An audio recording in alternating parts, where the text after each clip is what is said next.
नाज़रीन इकराम, इससे पहले हिस्से में ये बात बयान की गई है कि जो लोग ज़कात अदा नहीं करते उनके लिए क्या वाइद है। तो इन वाइदों को सुनकर हमारे अंदर ज़कात देने का जज्बा पैदा होना चाहिए। अगर ये जज्बा पैदा नहीं होगा, इसके बावजूद भी माल और दौलत की मोहब्बत हमारे दिलों के अंदर मुजज़न होगी, तो याद रखिए कि ये हमारी एक बदबख्ती की अलामत है।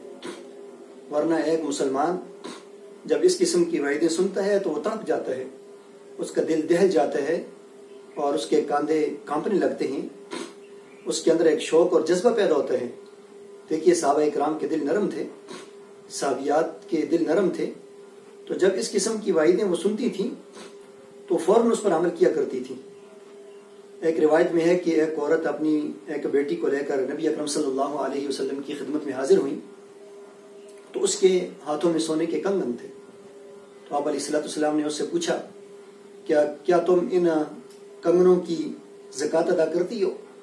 तो उसने कहा कि नहीं अल्लाह के नबी, मैं तो इसकी ज़कात अदा नहीं करती हूँ।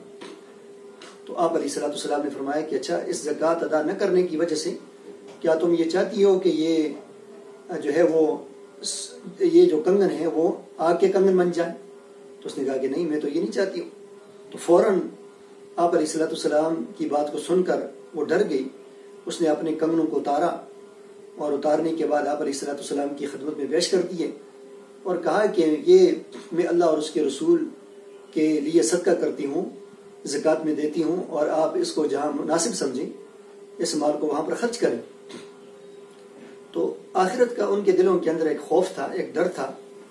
लिहाजा जो लोग साहिब निसाब हों, ये ज़कात उन पर हर एक मुसलमान पर यह फ़र्ज़ नहीं है।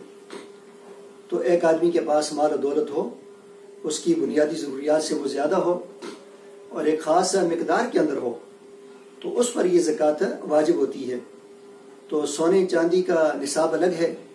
एक इंसान के पास अगर 7.5 तोले सोना हो या 52.5 तोले चांदी हो या इसके अलावा कम से कम 5 ऊँट हों और 30 गायें हों या 40 बकरियां हों, तो यहाँ से ज़कात का निसाब शुरू हो जाता है।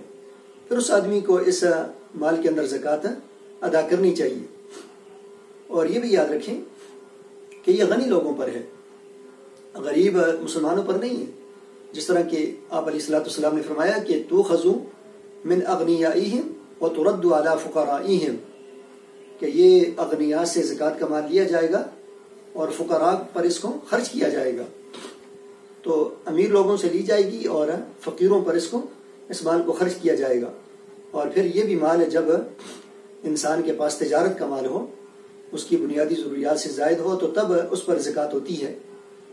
तो सहाबा इकराम कहते हैं कि आप अलैहिस्सलाम हमें उस माल में ज़कात अदा करने का हुक्म दिया करते थे कि जिसको हम तिजारत के लिए रखा करते थे। तो तिजारत का माल होगा तो उस वक़्त ज़कात इंसान पर वाजिब हो जाएगी।